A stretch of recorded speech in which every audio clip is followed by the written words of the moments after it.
Hello everyone. तो आज हम डिस्कस करने वाले हैं क्लास 10th मैथमेटिक्स का हाइट एंड डिस्टेंस चैप्टर का ये क्वेश्चन है, जिसको हम ऊंचाई और दूरी के नाम से जानते हैं, या त्रिकोणमितीय का अनुप्रयोग चैप्टर है। उस चैप्टर से ये क्वेश्चन है। क्वेश्चन ये है कि एक मीनार की चोटी से मीनार के एक ही ओर स्थित दो बिंदुओं के अवनमन को अल्फा तथा बीटा है।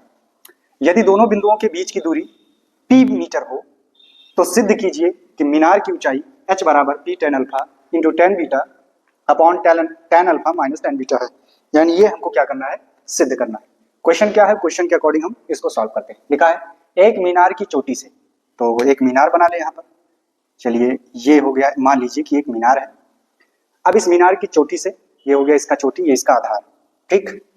एक मीनार की चोटी से मीनार के एक ही ओर स्थित, एक ही ओर स्थित का मतलब चाहे मीनार के इस तरफ तो चाहे मीनार के इस तरफ, यानी एक ही तरफ स्थित दो बिंदुओं के, यानी इस तरफ कोई बिंदु है, दो बिंदुओं के, वही बात कर रहा है कि इस मीनार के एक ही तरफ स्थित है दो कोई बिंदु, तो दो बिंदुओं के अवनमन कोण, यानी कहने का मतलब है अवनमन कोण क्या होता है, जब ऊपर से नीचे की तरफ देखते हैं तो जो एंगल बनता है क्षैतिज के साथ में वो होता है अवनमन कोण। तो अगर यहां से हम किसी चीज को नीचे की तरफ देखें तो आपको ऐसे कुछ देखने को मिलेगा, ऐसे। तो इसका कहने का मतलब है कि जब दो बिंदुओं के जो अवनमन कोण है वो अल्फा तथा बीटा है, यानी ऊपर से देखा गया तो एक और दूसरा से देखा गया नीचे तो ये हो गया दूसरा, यानी अल्फा एक एंगल बना रहा है, एक एंगल बीटा बना रहा है। कहां से, इसके आधार से, ऐसे, ठीक। इसको थोड़ा सा और हम कम कर दें, जगह कम पड़ रहा है तो इसको हम ऐसे बना दें, ये इस तरह से, यानी इस चोटी से नीचे की तरफ देखा जा रहा है तो एक एंगल बना रहा है अल्फा, एक एंगल बना रहा है बीटा। अब कौन इसमें एंगल अल्फा बन रहा है, कौन सा इसमें एंगल बीटा बन रहा है, उसको देखते हैं। तो यहाँ पर कंडीशन यह है कि alpha is greater than beta, यानी अल्फा जो है वो बड़ा है, तो इसका मतलब ये वाला एंगल बड़ा होगा, तो ये तभी इसको अल्फा कहा जाएगा, और ये वाला एंगल क्या होगा, इसको कहा जाएगा बीटा।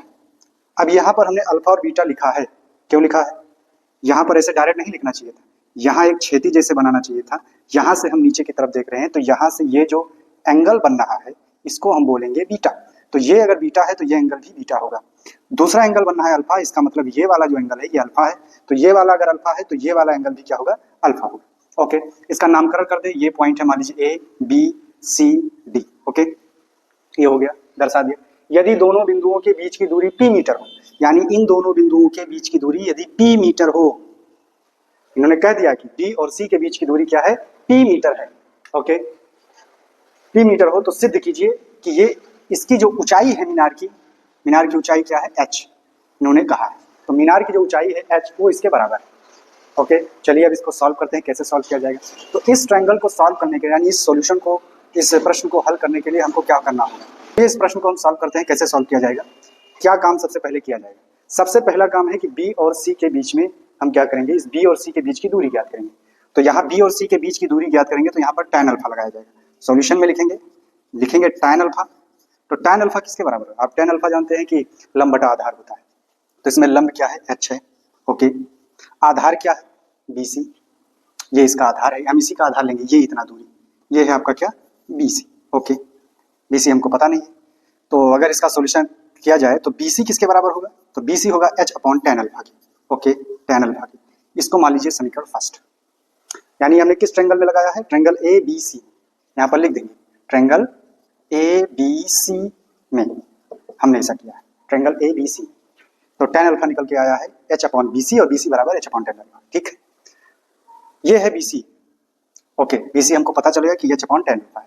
दूसरा चीज क्या करेंगे, इस वाले ट्रायंगल में लगाएंगे, यानी ABD में, ट्रायंगल ABD में देखेंगे क्या होता है।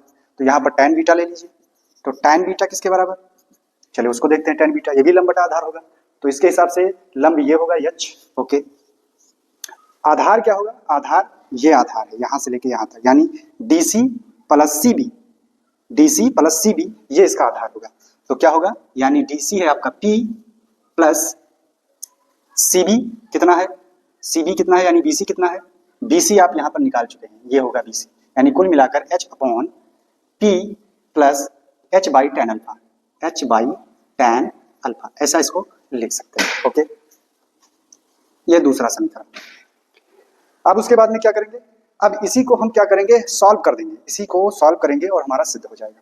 ओके, हमने यहाँ पर वैल्यू जो है BC का रख दिया है, ठीक है। तो tan बीटा क्या करेंगे, अब यहाँ पर हम इसको मल्टीप्लाई करेंगे, देखते हैं क्या होगा। तो पहले इसको और सॉल्व कर लिया जाए। tan बीटा बराबर, इसको सॉल्व करेंगे तो tan अल्फा ऊपर चला जाएगा, तो ये हो जाएगा h tan अल्फा। ओके, नीचे क्या होगा, tan अल्फा से इसका मल्टीप्लाई होगा, तो ये हो जाएगा tan alpha into P. Okay, plus h। अब नीचे जो बटे में एक tan अल्फा था उसको हमने tan अल्फा ऊपर कर दिया। अब इसको क्रॉस मल्टीप्लाई करेंगे, इन दोनों का क्रॉस मल्टीप्लाई करेंगे, तो इसका इससे करेंगे तो ये हो जाएगा p tan बीटा और p tan beta tan alpha. Okay, plus h का इससे मल्टीप्लाई तो h tan बीटा बराबर, इसके नीचे एक है, एक से मल्टीप्लाई करेंगे तो इधर हो जाएगा h tan अल्फा। ओके, अब क्या करेंगे, h tan बीटा को हम इधर भेज देंगे, तो ये हो जाएगा p tan beta tan alpha बराबर h tan अल्फा माइनस का h tan बीटा उधर जाएगा तो माइनस का h tan बीटा हो जाएगा। ओके, इन दोनों में कॉमन ले लीजिए, इन दोनों में कॉमन लेंगे तो क्या मिलेगा आपको, tan अल्फा, इन दोनों में कॉमन लेंगे तो h कॉमन हो गया, तो h tan alpha minus tan beta. Okay, इतना मिला, हो गया सॉल्यूशन इसका, सॉल्यूशन हो गया। अब h को यहीं पर रोकिए, इसको इसके नीचे भेज दीजिए, तो ये हो जाएगा p tan beta tan alpha over tan alpha minus का tan बीटा बराबर h, और ये हो गया क्या, प्रूव्ड।